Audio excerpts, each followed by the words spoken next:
ሰላም ሰላም ጤና ይስጥልኝ አድማጭ ተመልካቾቻችን፣ ዛሬ ደግሞ አዳዲስና ወቅታዊ መረጃዎችን ይዘንላችሁ ቀርበናል። እንግዲህ በመጀመሪያ ደረጃ በትዳር አማካኝነት የተገኘ የ2 ዓመት የመኖሪያ ፍቃድ ትዳሩ ባይቀጥል ምን ማድረግ እንዳለብን፣ መቼ ማመልከቻ ማስገባት እንዳለብንና ከእናንተ ምን እንደሚጠበቅ ወይም ደግሞ ከ2 ዓመት ወደ 10 ዓመት መቀየር ይቻላል ወይ የሚለውን በሰፊው ይዤላችሁ ቀርብ ያለው ማለት ነው። በሁለተኛ ደረጃ ደግሞ ምንድነው ጥገኝነት የሚከለክለው ህግ መሻሩንና ጥገኝነት መጠየቅ እንደሚቻል በተመለከተ ይሆናል። በሶስተኛ ደረጃ ደግሞ የጥገኝነት ክፍያ የሚያመጣው ባለመክፈላችን የሚያመጣው ችግርና እንደገና ደግሞ ማን መክፈል እንዳለበትና በምን ያክል ጊዜ ክፍያ መክፈል እንዳለብን እንመለከታለን ማለት ነው። ስለዚህ ሰብስክራይብ ያላደረጋችሁ ሰብስክራይብ እንድታደርጉና ቪዲዮን ላይክ በማድረግ እንዲጀምሩት በአክብሮት ጠይቃለሁ ማለት ነው። እንግዲህ በቅድሚያ በትዳር አማካኝነት የተገኘ የመኖሪያ ፍቃድ ከትዳር አጋር ጋር የተለያየ ሰው ምን ማድረግ እንዳለበትና የሚያስገባቸውን ማመልከቻዎች እንመለከታለን ማለት ነው። ምን ማድረግ እንዳለበት፣ ወደ 10 ዓመት መቀየር ይችላል ወይ፣ መቼ ነው ማመልከቻ ማስገባት ያለበት? ለምሳሌ ባልና ሚስት መጀመሪያ የሚሰጣቸው 10 ዓመት ሳይሆን የ2 ዓመት የመኖሪያ ፍቃድ ነው። ከዛ በኋላ 2 ዓመት የመኖሪያ ፍቃድ በጋራ አብረው ከኖሩ የ10 ዓመቱን ማመልከቻ ያስገባሉ ወይም ደግሞ የ10 ዓመት የመኖሪያ ፍቃድ እንዲሰጣቸው ይጠይቃሉ ማለት ነው። ነገር ግን 2 ዓመቱ ሳይደርስ ኢቭን ቢለያዩ ወይም ደግሞ በጋብቻ የመጡ ሰዎች ቢለያዩ ምን ማድረግ እንዳለባቸው ማለት ነው በሰፊው ይዤላቸው የቀረብኩት ማለት ነው። ስለዚህ በትዳር የሚገኝ የመኖሪያ ፍቃድ ኮንዲሽናል ግሪን ካርድ ሲሆን በአብዛኛው ለ2 ዓመት ይሰጣል። እንግዲህ ምንድነው ከተጋባችሁ በኋላ 2 ዓመት ያዩዋችሁና ከዛ በኋላ ትዳሩ የሚቀጥል ትክክለኛ ትዳር ከሆነ የ10 ዓመቱ ይሰጣችኋል ማለት ነው። ነገር ግን ኮንዲሽናል የተባለበትም ለዚሁ ነው።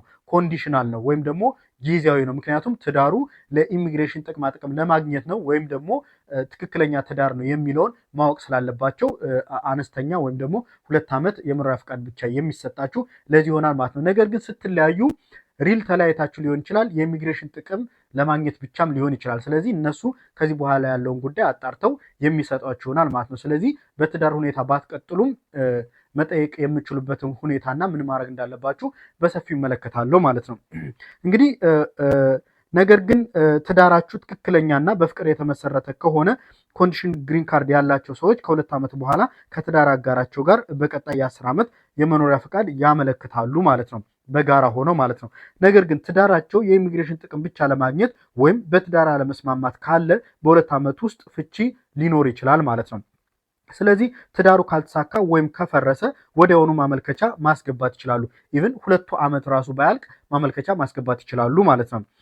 ይህም ማመልከቻ I-751 ይባላል ማለት ነው። I-751 ፎርም ወዲያውኑ ለዩኤስሲአይኤስ ማስገባት አለባችሁ። ማመልከቻው ለ10 ዓመት ፈቃድ ስታስገቡ ዋናው ነገር የፈረሰው ትዳራችሁ የእውነተኛና ትክክለኛ መሆን አለበት ማለት ነው። ምክንያቱም እንደነገርኳችሁ ብዙ ሰው ባል ሚስት ብሎ ወደ ውጭ ሀገር ሰዎችን ሲወስድ ለኢሚግሬሽን ጥቅም ከሆነ እነሱ አክሴፕት አያደርጉትም ማለት ነው። ግን ይሄን እናንተ ከባል ወይ ከሚስት ጋር ከተለያያችሁ በኋላ ማመልከቻውን ስታስገቡ ሪል የሆነ ትዳር መሆኑን ማስረጃ ማቅረብ ይጠበቅባችኋል። ወደ መጨረሻ ላይ ዝርዝሩን ይዤላችሁ ቀርባለሁ ማለት ነው።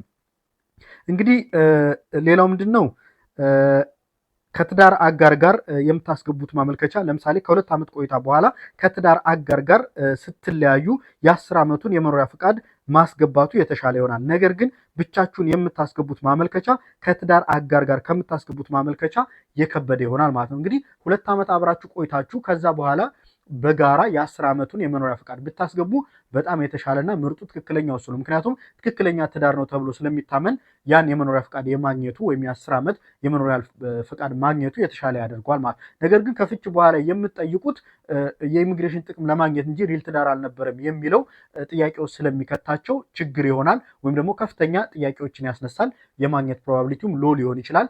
ብዙ ማስረጃዎችንም ትጠየቃላችሁ ማለት ነው። እንግዲህ ምክንያቱም ትዳሩ ለምን እንደፈረሰ ማስረጃዎች ማሰባሰብ አለባችሁ። ይህም ብቻ ሳይሆን ደግሞ የመጀመሪያው ትዳር ትክክለኛ መሆኑ ፕሩፍ ማድረግ ያስፈልጋችኋል ማለት ነው። ስለዚህ ዩኤስሲአይኤስ ሁሉንም ዶክመንቶች ካየ በኋላ ምናልባት ኢንተርቪው ሊጠራችሁ ይችላል ማለት ነው። እንግዲህ በኢንተርቪው ወቅት የመጀመሪያውና ዋናው ጥያቄ የመጀመሪያው ትዳር ስትመሰርቱ የእውነትና በፍቅር ላይ የተመሰረተ ነው ወይ የሚለው ጥያቄ ይሆናል ማለት ነው በኢንተርቪው ላይ የምትጠይቁት። ስለዚህ እነዚህን ዶክመንቶችና የምትጠይቁትን ጥያቄዎች ደግሞ በትክክል መመለስ ይጠበቅባችኋል ማለት ነው። በመጀመሪያ በሁለት ዓመት የመኖሪያ ፍቃድ አብራችሁ ትዳር የማትቀጥሉ ከሆነ 2 ዓመት መጠበቅ አይኖርባችሁም። ወዲያውኑ ማመልከቻውን ብቻችሁን ማስገባት ትችላላችሁ ማለት ነው። 2 ዓመቱ እስኪያልቅ መጠበቅ ያለባችሁ። ምክንያቱም ከ2 ዓመት በፊት ከተፋታችሁ በተፋታችሁበት ጊዜ ማመልከቻውን ማመልከት ትችላላችሁ። ግዴታ 2 ዓመቱ ጠብቃችሁ የ10 ዓመት ብቻችሁን ማመልከት ግዴታ ላይሆን ይችላል ማለት ነው። ቀድማችሁ ማመልከት ትችላላችሁ ማለት ነው። በሁለተኛ ደረጃ ላይ የምንመለከተው ደግሞ ዓመታዊ የጥገኝነት ክፍያ ወይም ደግሞ አኑዋል አሳይለም ፊ የሚባለውን ይሆናል ማለት ነው። ከዚህ በፊት እንግዲህ $100 ክፍያ የነበረ ሲሆን በመሃል በፍርድ ቤት ትዕዛዝ ይህ $100 ክፍያ ተቋርጦ የነበረና ነገር ግን ከአፕሪል 28 ጀምሮ እንደገና ክፍያው ተጀምሯል ማለት ነው።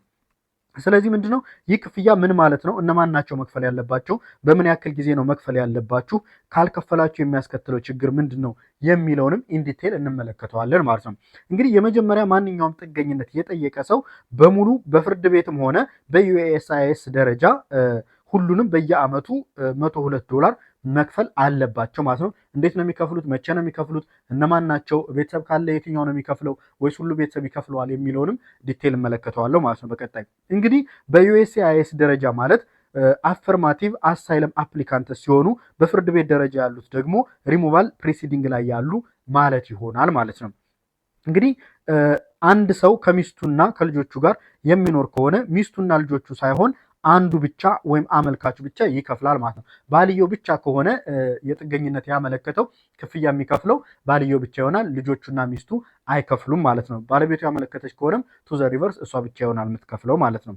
በሌላ በኩል እንግዲህ ጉዳያችሁ ለረዥም ጊዜ የቆየባችሁ ለምሳሌ 5 ዓመትና ከዛም በላይም ሊሆን ይችላል ለቆያችሁ ሰዎች ለእያንዳንዱ ዓመት $100 መክፈል አይጠበቅባችሁም።